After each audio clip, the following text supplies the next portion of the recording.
Imagine if everyday life had visual effects.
Man, that would be cool.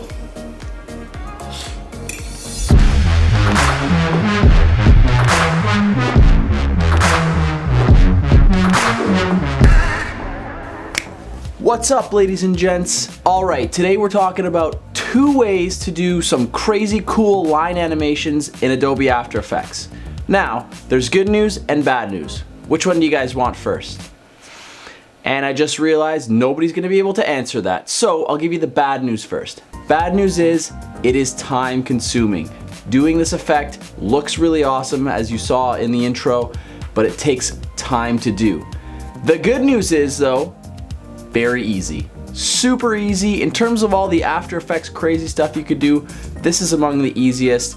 And yes, it does take a while to do, but the amount of learning curve involved is literally nothing, so you can get right on your horse and make cool, crazy light animations before you know it. Now, before we get into the tutorial, for the glowing sort of like flames and crazy effects, you're gonna have to go over to Video Copilot and download a plugin for After Effects called Saber. Completely free. I will link it in the description below. It just has a whole bunch of variety in terms of visual effects. Like, it's not just a straight glowing line. You can have fire, you can have lightning, smoke, all these cool things. Quick, free, easy download. Like I said, links in the description. You're gonna need it moving forward. Now let's get into it. Alrighty, let's get into method number 1, using the Video Copilot plugin, Saber. Make sure you download and install that. Link is in the description. Totally free, by the way. Okay, so we've got our footage in Adobe After Effects. You just import your footage, make a new composition. And there's a couple steps you have to follow, but I'm telling you, really straightforward, so we're just gonna bang this out real quick. So the way I have my After Effects set up, I've got my files in the bottom right corner. You're gonna right click underneath and go to New, Solid. Now, when you're pulling up a new solid, the default is gray. You're gonna wanna change that color to black. Here's why. Click OK, and you've got black over your footage. Now, you can't see anything, you don't know what you're working on, that's not gonna work. You're gonna right click that layer, go to blending mode, and screen. Once you change it to screen, you've got full view of everything underneath. Perfect. If you do it gray, it's gonna gray out your footage. So change it to black, and now we've got a surface to work on. The next thing we're gonna do is go up to the top here and hit this pen tool, which is also G on the keyboard. Doing this is gonna create a mask, which we'll need later on when we're dealing with the plugin. So let's zoom in, and for the sake of what we're working on, let's say I wanna highlight the hat. So what I'm gonna do is draw a mask all the way around the hat. Okay, now we've got a mask around the hat. Here's what we're gonna do. We're gonna go to the right side under Effects and Presets. If you've installed Saber, you can type in Saber and it'll come up. All you're gonna do is drag it onto that black solid layer, boop, and that lightsaber is gonna come up right down the middle. Doesn't look right, right? Don't worry, we're getting there. On the left side here, did I say right before? I meant left side. On the left side is where I have all my footage. Okay. Whew. So on the left side, you've got your effect controls right here, and you can see Saber, Enable Glow, Glow Color. By the way, guys, I'm not gonna get into it because there are thousands of parameters, but once you've got the basics down, you could play with it to no end and make all kinds of cool combinations. Keep that in mind when you're learning all this stuff. I'm not gonna coach you through that because like it's just trial and error. Play with it, what works, what doesn't, what do I like, what do I not like. Anyway, I digress. You're gonna go down here to customize core. So the core is the actual beam of light itself, the glow is what you're seeing around it. Now under core type, it says Saber, makes sense. You're gonna change that to layer mask. Boom. Just like that, it's outlining whatever mask you've applied to this. So in our case, I traced my hat, now it's an outline. Cool thing about Saber now is if you want a glowing line, it's already there. You can play with the sliders, make it glow more, make it glow less, but you can do some awesome stuff. For example, there's a whole drop down of wicked effects and you don't even have to do anything to them. That's the beauty of it. It's just there on its own. Electric, for example. Look at that. We've got a crazy electrical field around the hat. Let's just play that back, see what it looks like. Damn, that is cool. So you can pick and choose from any of them. One of the things that I like to take a look at too is down at the bottom here, you've got your render settings, alpha mode, disabled. So you can mask the core, which is the light itself, the actual like beam of light that traced around your thing, or you can mask the glow, and that sort of masks the outer and it keeps that hard glowing line there, which is cool as well. Or you can enable mask and it'll do both. This is really cool if you want your beams of light to look like they're inside an object or surrounding it. So right now it looks like it's inside the hat. If we click invert mask, boom, it's on the outside of the hat and my hat looks like it's glowing. It's pretty badass looking. You can also animate these lines. And again, I'm not gonna go too far into detail because it's just, you know, drop down, make a keyframe, and you just play with the parameters that are in the Saber plugin.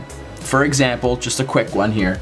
You've got your start and stop offset. So we're gonna drop this down, open up effects, Saber, and you can see all of the same features that are on the upper left are now down here on our timeline so we can make keyframes to make things happen. We're gonna open up the customize core, and here's what you're gonna play with. Start offset, this is really cool. So if you make a keyframe at the beginning here, start offset, let's go to the beginning of the footage. Make a keyframe for start offset and then drag it along your timeline, and right now the start offset is at 0.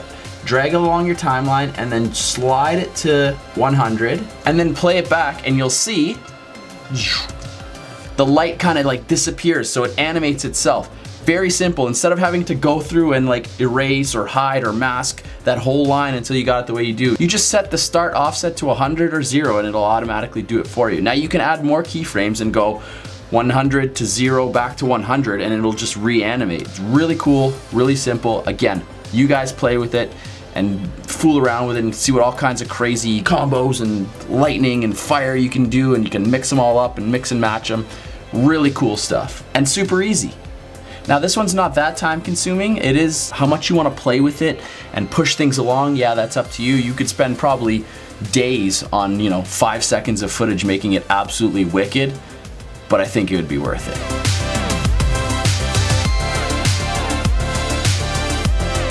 Now, moving on to option number 2. Option number 2 is more for the people who aren't as comfortable with After Effects, but you know, you can still find your way around using it. It's not, I know After Effects is very intimidating, but option number 2 is an even easier method using the brush tool. You're basically painting in your animation. For this second option, what you're gonna start by doing is duplicating your layer. So, you have your layer selected, you're gonna hit Command or Control D on your keyboard, PC or Mac, and it's gonna duplicate that layer. Now, double click that layer because in order to paint, you need to be working in the actual file and not the composition. Just double click it. Honestly, listen to me, I'm not gonna steer you guys wrong. Then, you're gonna go to the top left and select the brush tool. So far, pretty straightforward. On the right side, in the Paint tab, you have Duration, Single Frame, Constant, Right On, Custom. You're gonna wanna have single frame selected. I don't think that's what it's selected by default. Make sure you select single frame. RGBA, and mode normal. From here, all you're gonna do is you're gonna go frame by frame and paint what you want. So, if we want a line to trace around my hat as I'm walking towards it, you're just gonna paint on the start and just keep adding. So we've got a little line. Pro tip, here's a little quick shortcut. Page up, page down. That cycles between previous frame, next frame, okay? So I would keep your fingers on page up, page down, because that's gonna help a lot. What you're gonna wanna do is check what you've drawn, go page down, and continue the drawing. So we've got that little white line, we'll hit page down, and you see it disappears. You're just gonna have to redraw it again and extend it a little further. So page up, page down. Page down again, extend that line a little bit further. Page up, page down. You can see the progress you're making. Page down, it's blank, extend that line a little further. Page down, repeat the process until you're numb. This is what I was talking about, why it takes a long time. Yes, it's like the dumbed down version of the previous method. So if you're better with keyframing, you'll save a lot of time. But this way, it's almost foolproof and you can just make cool animations, but it does take you a little bit longer. So we're just gonna repeat that process until the hat is fully traced.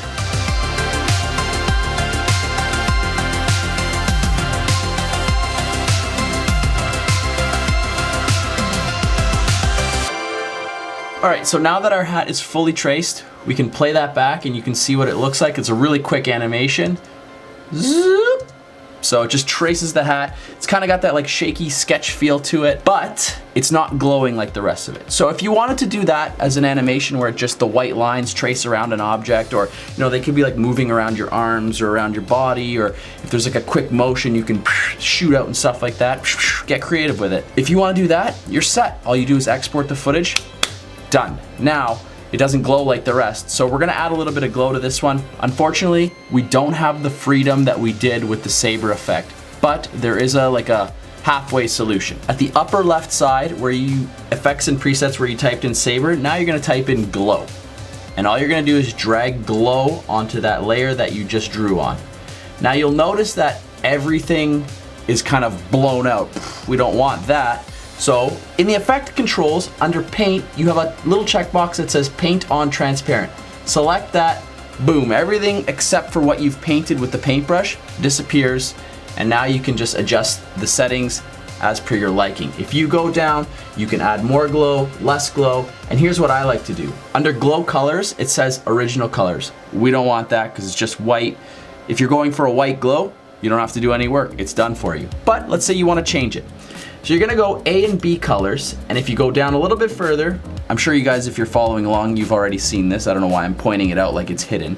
It's right there, color A and color B. So we want our glow to be, let's say red in this case, that DM red. Woo, love it, okay? So you can see by changing color A, the actual glow around the hat has adjusted a little bit. It's got like this faint little red glow. We're gonna change color B to red as well. Again, you can play around, mix and match, do your own thing, mix red and blue and green and yellow, whatever you want. Now you can see it's still primarily white with just a little bit of red. That can be fixed by changing the amount of glow, the glow radius, how fine it is or how bright it is, and the glow intensity. So if we bring that intensity right up, she's glowing now, I'll tell you. We're gonna play that back. Cool, all right. And that's step number 2. Once you're happy with the glowing and tracing that you've done, again, you're not limited to like just tracing objects. You could actually create animations like a spider web shooting out of your hand if you're pretending to be Spider-Man, or like a crazy pattern that appears on your shirt. It's all in your hands to be as creative as you guys possibly can be. I'm just giving you guys the tools to get there. If there's a piece of wood in front of you with a nail, I'm just giving you the hammer. You gotta nail it. You gotta nail it, and I'm sure you will nail it. That's all there is to it, folks. Again, push it as far as you want. If you found it helpful, comment down below. Dan, I loved it. If you have any questions, comment down below. Dan, I have questions. I'll try to answer them. Like the video, hit that subscribe button if you are not already subscribed, so you can join the DM gang. Is that a thing? DM gang?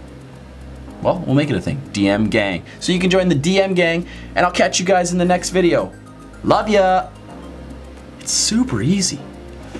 For the record, guys, that like minute introduction took like 8 hours for me to do. I'm not proud of it, but it's the truth. It's gonna take a while, but you guys could get really good at it and then just crush like a half-hour video in 15 minutes because you're a beauty like that. I believe in you. And now I'm just ranting.